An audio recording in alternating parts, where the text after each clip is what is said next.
sometimes of months. Plan each day's activities carefully, and you can reach any height you aim at.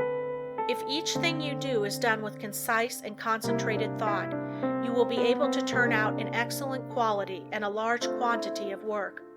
Plan to do so much work during the day, and you will be astonished to see how much more you will do than on other days when you had not decided on any certain amount. I have demonstrated that the average business working force could do the same amount of work in 6 hours that they now do in 8, without using up any more energy. Never start to accomplish anything in an indecisive, indefinite, uncertain way. Tackle everything with a positiveness and an earnestness that will concentrate your mind and attract the very best associated thoughts.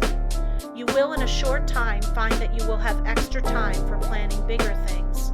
The natural leader always draws to himself, by the law of mental attraction, ideas in his chosen subject that have never been conceived by others. This is of the greatest importance and help.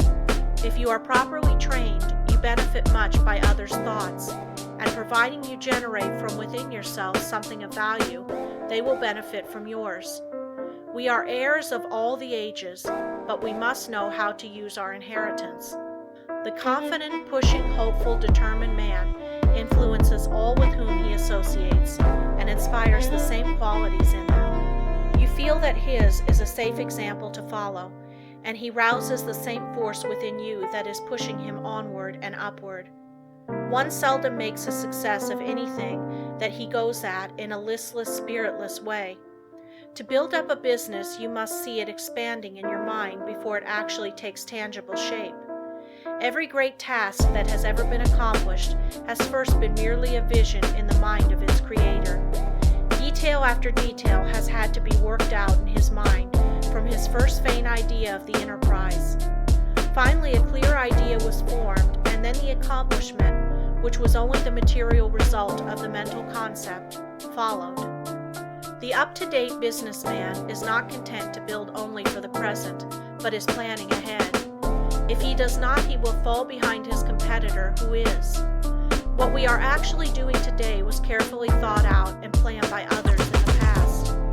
All progressive businesses are conducted this way.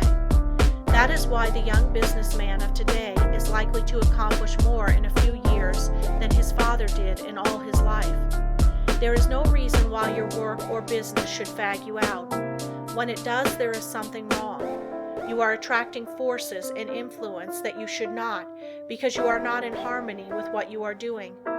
There is nothing so tiring as to try to do the work for which we are unfitted, both by temperament and training.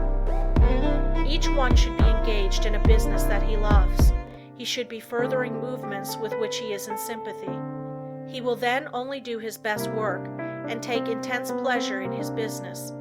In this way, while constantly growing and developing his powers, he is at the same time rendering through his work genuine and devoted service to humanity. Business success is not the result of chance, but of scientific ideas and plans carried out by an aggressive and progressive management. Use your mental forces so that they will grow and develop. Remember that everything you do is the result of mental action.